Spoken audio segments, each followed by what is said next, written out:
Hai, welcome to Artocles. Kasus berikut mengajarkan kita betapa pentingnya mengenal seseorang lebih dalam dan jangan mudah tergoda dengan penampilan luarnya aja. Terkadang di dunia ini, banyak yang nekat melakukan apapun demi memenuhi keinginan hati dan nafsunya. Kisah sekarang kurang lebih begitu, dan mari ambil pembelajaran besar supaya lebih mawas diri.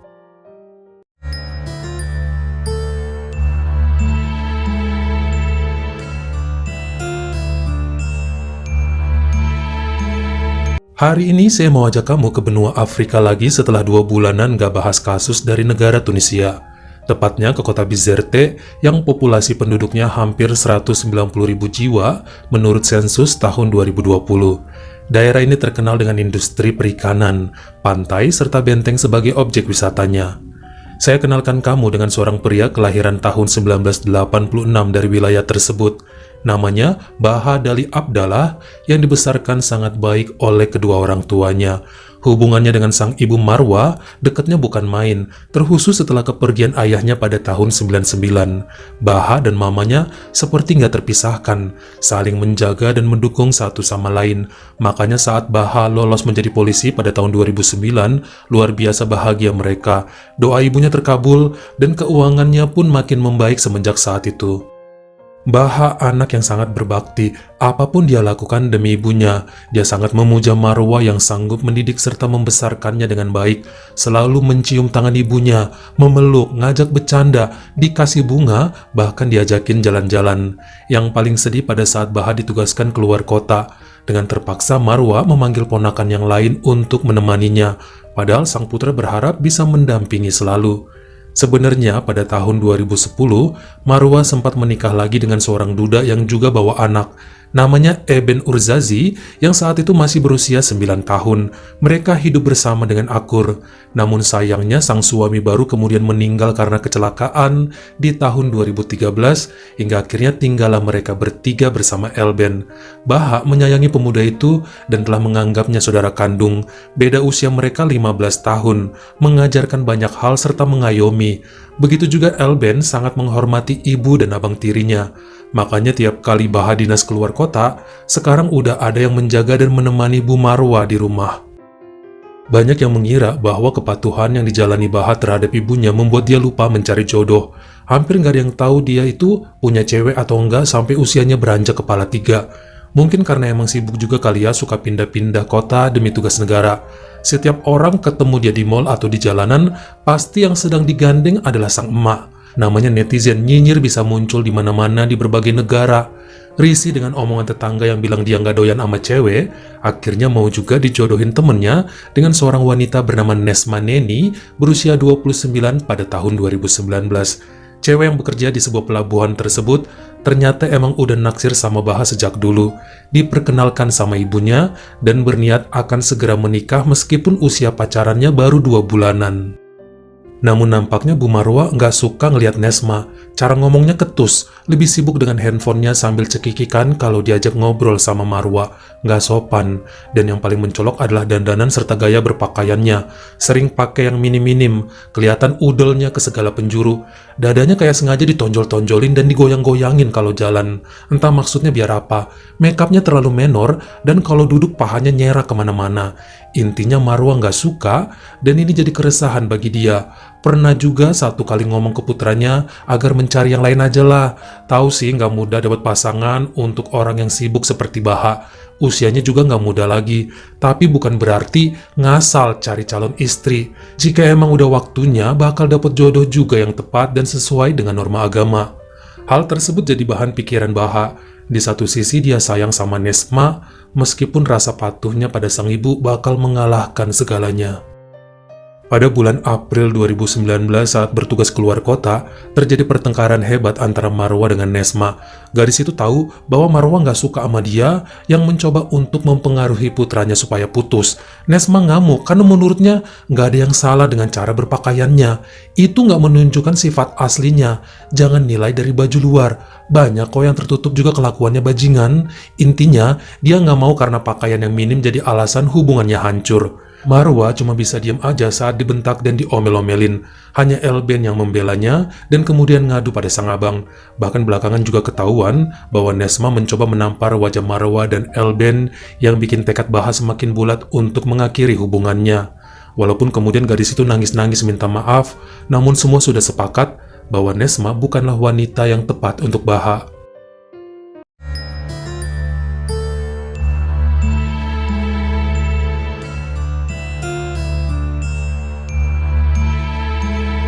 Pada tahun 2020 saat pandemi melanda, banyak waktu dihabiskan Baha bersama keluarga. Saat itu lockdown, meskipun tetap bertugas dan kerja, namun gak sampai dinas keluar kota, di Bizerte aja. Sampai akhirnya lelaki tersebut iseng buka aplikasi kencan serta sosial media buat cari kenalan baru, syukur-syukur dapat jodoh. Dapat beberapa dan ngobrol sama mereka melalui chat dalam sebulanan. Sampai akhirnya ada yang obrolannya lanjut terus dan melakukan video call hampir tiap malam. Seorang wanita bernama Silmi Barek yang ngakunya bekerja pada Sekretariat Institut Preparatori Wilayah Faks. Meskipun beda kota namun komunikasi mereka lancar. Sampai nggak sabar mau ketemuan jika tidak ada lagi lockdown. Baha berjanji akan mendatangi kota Silmi biar bisa ketemu dan siapa tahu aja jodoh. Jarak kota mereka hampir 400 km, jadi seperti Jakarta ke Semarang lah kurang lebih. Bahkan saking saling mengagumi, 4 bulanan kenal udah panggil ayang-ayangan, mami papi, kayak anak bocah.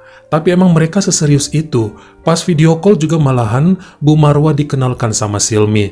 Nampaknya sang ibu menyukai gadis itu, tapi akan lebih baik emang ketemu aja dulu secara langsung. Pada Maret 2021 saat keadaan sedikit pulih, ternyata Silmi yang kemudian memutuskan untuk mendatangi kota Bizerte.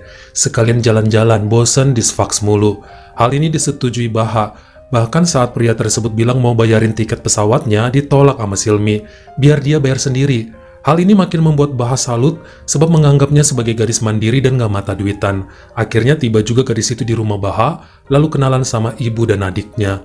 Silmi sangat santun, bicaranya lembut, cara pakaiannya juga sopan, dan tahu menjaga aurat. Menjadi pendengar yang baik saat lawan bicaranya lagi ngobrol, dan yang pasti sikapnya disukai oleh Ibu Marwa. Mereka juga makin terenyuh saat Silmi cerita bahwa dirinya hidup sebatang kara. Sejak kecil udah hidup berkekurangan sebab ayah ibunya pergi sejak dia masih balita. Tumbuh dan besar di panti asuhan, bahkan sama sekali nggak punya saudara seperti paman, bibi, atau sepupu. Nampaknya ini yang bikin dia menjadi pribadi yang kuat. Sampai balik lagi ke kota Sfax, hubungannya dengan Baha semakin mesra. Lelaki itu ngajakin pacaran melalui video call dan diterima sama Silmi. Bahkan Bu Marwa dan Elben juga udah nggak sabar ya jika wanita tersebut menjadi istri Baha, menjadi bagian dari keluarga besar mereka. Pada bulan Oktober 2021 saat mereka udah ketemuan sebanyak 4 kali, Baha meminta Silmi untuk menjadi istrinya, dilamar sama dia. Sempat berpikir selama seminggu, akhirnya diterima juga sama perempuan itu. Peres-peres aja ya kayaknya pakai mikir seminggu, biar nggak kelihatan gampangan, padahal pasti mau juga. Awalnya niat menikah pada Februari 2022, namun karena Januari dan Februari nanti Baha akan ditugaskan ke kota Kabes, jadi lelaki tersebut minta waktunya dimajukan ke bulan Desember 2021. Hal ini sempat bikin Silmi resah. Di satu pihak, dia malu karena nggak punya sanak saudara yang mewakili pernikahannya, kan sebatang kara. Di lain pihak, dia harus pindah kota dan benar-benar berbakti pada keluarga Baha, karena perjanjian mereka gitu. Silmi jadi istri rumah tangga dan tinggal di kota Bizerte bersama Bu Marwa juga. Lumayan lama diskusi, hingga akhirnya terjadi pernikahan tersebut pada hari Minggu 26 Desember 2021 saat usia Baha 35 dan Silmi 28 tahun, tepat seminggu sebelum lelaki itu dinas keluar kota. Beberapa hari setelah nikah, nampak semua baik-baik aja. Ada keluhan sedikit dari Baha pada ibunya, bahwa dia belum bisa menikmati malam pertama sebab istrinya sedang datang bulan. Tapi itu bukan masalah besar, nggak ada yang bisa dipaksakan. Entar balik dari dinas, bakalan bisa juga kok mereka bulan madu lebih enak. Sampai kemudian pada Senin 3 Januari 2022, berangkat juga Baha ke kota Kabes, dan Silmi hanya di rumah bersama mertua dan adik iparnya. Palingan cuma video call aja ya sebagai pelepas rindu saat jarak berjauhan. 2 hari setelah abangnya pergi dan sedang iseng buka akun sosial media, Elben ngeklik sebuah profil yang nampaknya merupakan akun lama sang kakak ipar Silmi yang sudah tidak aktif lagi. Ada keanehan dalam akunnya. Foto-foto terbaru sudah 2 tahun lalu dengan penampilan sekarang ya, pakai jilbab. Namun foto-foto lamanya sejak 2015 isinya lelaki muda yang wajahnya mirip banget dengan Silmi. Elben mulai curiga hingga mencari tahu dari akun sosial media Silmi yang terbaru yang masih aktif. Semua fotonya emang udah sesuai dengan penampilannya yang sekarang ya. Tapi waktu di scroll agak ke bawah, ada beberapa komen yang bikin jantungnya berdebar. Misalnya, wah, penampilanmu udah seperti wanita tulen. Cocok juga ya pakai penutup jadi nggak kelihatan kelaki-lakiannya. Bahkan ada yang komen, jangan banyak gerak, habis potong anu, wajib istirahat lama. Sepertinya komen-komen ini luput dari perhatian Silmi untuk dihapus, hingga Elben nekat mengirim pesan pada satu akun yang berkomentar tersebut. Emangnya Silmi itu cowok ya aslinya? Pesan itu pun dibalas 24 jam kemudian yang mengatakan bahwa memang Silmi adalah seorang pria dengan nama Faris Barek dan sedang dalam proses menjadi wanita seutuhnya. Hal ini langsung diceritakan pada Baha, namun lelaki itu nggak percaya. Dia bilang Elben cuma mengarang cerita sebab suka juga sama Silmi yang cantik dan baik. Bahkan kemudian pemuda itu cerita pada Bu Marwa yang ngerasa bingung. Apa bisa cowok jadi cewek? Dia juga nggak percaya sebab nggak ngerti hal begituan. Pada hari Selasa, 11 Januari 2022 menjelang jam 12 malam, saat sedang makan di dapur sendirian nih, Elben kaget saat kakak iparnya muncul terbangun dan seperti marah sama dia. Silmi teriak, "Kamu ngomong apa sama suami saya? Fitnah saya buat apa? Cuma jadi anak tiri aja belagu. Saya bisa nyuruh Baha dan mertua ngusir kamu dari sini kalau banyak bacot." Dengan lantang Elben berkata, "Ngaku aja kamu tuh cowok, ntar kalau abang saya pulang, saya akan beberkan bukti-buktinya, udah saya simpen semua." Ini bikin Silmi makin naik pitam dan langsung mengambil piring lalu melemparnya ke arah kepala Elben. Pemuda itu menghindar, kemudian melempar balik sebuah gelas ke arah Silmi. Langsung si Silmi mendekati Elben, mengambil garpu dan gerak cepat menusukkannya pada leher Elben. Ini bikin pemuda itu juga refleks mengambil pisau daging di hadapannya dan mengarahkan pada dada Silmi. Ditekan sekuat tenaga sampai wanita itu teriak kuat dan semakin lemas. Bu Marwa terbangun kaget dengan keributan ini, lalu menjerit saat melihat menantunya sudah tergeletak lemas. Elben menangis, lalu menelpon ambulans yang langsung membawanya ke rumah sakit Bu Gatva. Setelah melewati masa kritis, kenyataannya Silmi masih selamat dan melakukan pelaporan penyerangan yang dilakukan Elben pada pihak kepolisian.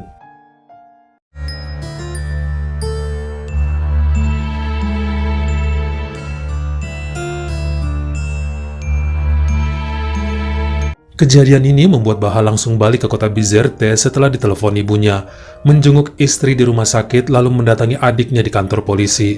Dari sini juga kemudian dengan terang-terangan, Elben ngasih beberapa bukti pada Baha tentang kecurigaannya mengenai identitas asli Silmi, mengenai komen-komen di akun sosial media, foto masa lalu Silmi, dan beberapa orang yang dikirimi pesan dengan mengatakan memang sang istri adalah seorang pria atau dulunya lelaki bernama Fares.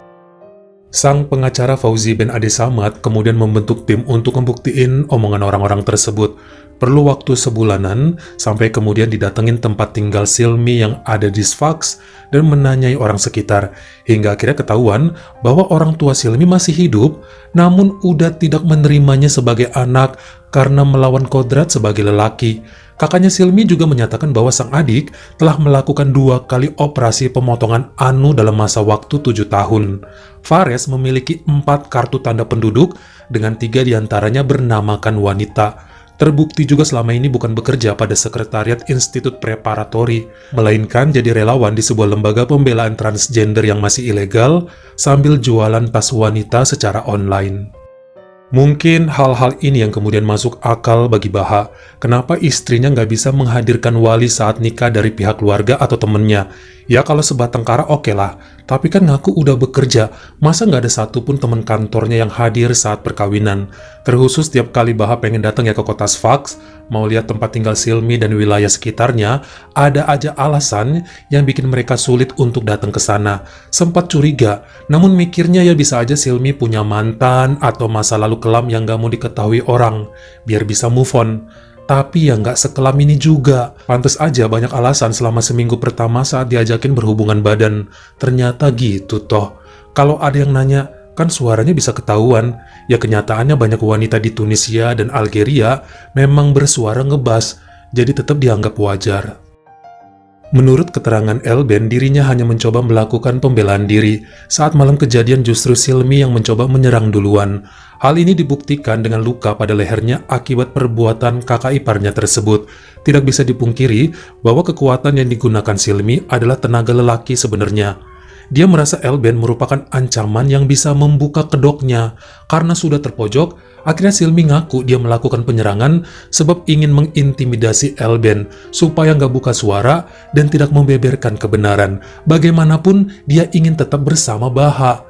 Mungkin mertuanya yang sudah uzur bisa dikelabui, namun Elben yang cerdas harus pakai kekerasan supaya dia takut. Malahan sang adik ipar sama sekali tidak gentar dan nyolot balik, hingga Silmi naik pitam, ngambil garpu dan menusuk leher Elben.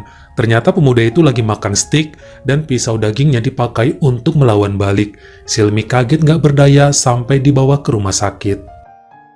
Hingga pada hasil keputusannya per hari Senin 8 Agustus 2022, Hakim dan juri di Pengadilan Tinggi Wilayah Bizerte justru melakukan vonis kepada Silmi atau Faris Mbarek terlebih dahulu.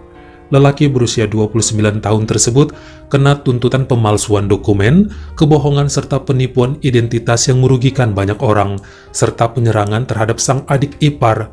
Dia pun dijatuhi hukuman penjara selama 6 tahun dan status pernikahannya bersama Baha dianggap batal. Status Baha tetap menjadi pria lajang, bukan duda. Sementara melalui persidangan dan diskusi panjang, akhirnya Elben pun terbebas dari segala tuntutan. Pemuda berusia 21 tahun tersebut hanya dianggap melindungi diri dan telah berjasa membongkar kebohongan Silmi atau Fares. Sementara setelah itu, Baha pun mendapat wanita tulen dan berhasil menikah pada awal 2023. Bagaimana menurut kamu? Apakah pantas jika Elben malah dibebaskan, padahal dia juga sudah melukai Silmi dengan menggunakan pisaunya? Kalian komen di bawah. Kalau kamu suka sama video ini, jangan lupa klik like serta tombol share-nya. Buat yang baru pertama kali mampir, atau udah sering mampir tapi belum berlangganan, jangan lupa klik dulu tombol subscribe, dan juga dinyalain notifikasinya, supaya lain kali kalau misalnya saya upload video baru, kamu jadi orang pertama yang tahu. Follow juga Instagram saya jika berkenan di Artokels, S-nya 2. Dan jangan lupa untuk nontonin semua video saya yang lainnya. Ingat ya, tetap jaga jari dan juga lidah kita, supaya nggak nyakitin hati orang lain, dan tetap jaga kesehatan kamu. Terima kasih.